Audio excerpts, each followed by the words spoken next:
y bleser yn gweld pan pobl sydd wedi bod yn byw ar ben eu hunain wedi bod yn unig, pan nhw'n cael y cyfle i fynd allan i grwpiau yn y pentre, clwb cinio neu grwpiau arall. Just gweld eu gwyneb nhw pan nhw'n cochwyn, wneud ffrindiau eto a cymryd rhan mewn pethau. Y bobl reit ddiolchgar am y cymorth maen nhw'n gael.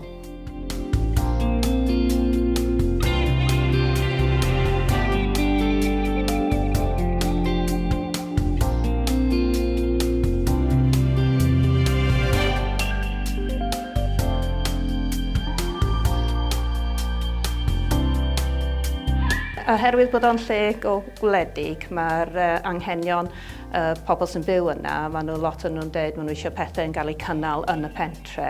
So mae yna ddim llawer o buses a pethau yn dod i'r ardal. So os mae rhywun yn dweud, ni'n arfer chwarae Scrabble, sgan i neb i chwarae efo, so dyn ni'n setio grŵp Scrabble i fyny. Rhywun yn dweud, ni'n arfer chwarae pêl-rwyd, cyfle i wneud wan, so ni'n wneud pêl-rwyd yn cerdded.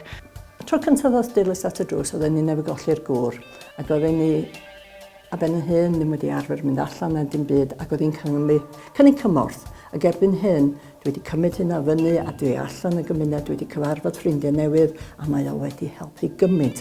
Un o'r pethau oedden ni gychwyn yn Coed Poeth oedd pêl-droed cerdded. Oedden ni bod yn mynd am 3-4 blynedd rwan, yn boblogaidd iawn o fychwyrwyr, a mae'n bod yn lwcus i gael 3-4 o'r clwb yma yn chwarae i dîmau Cymru.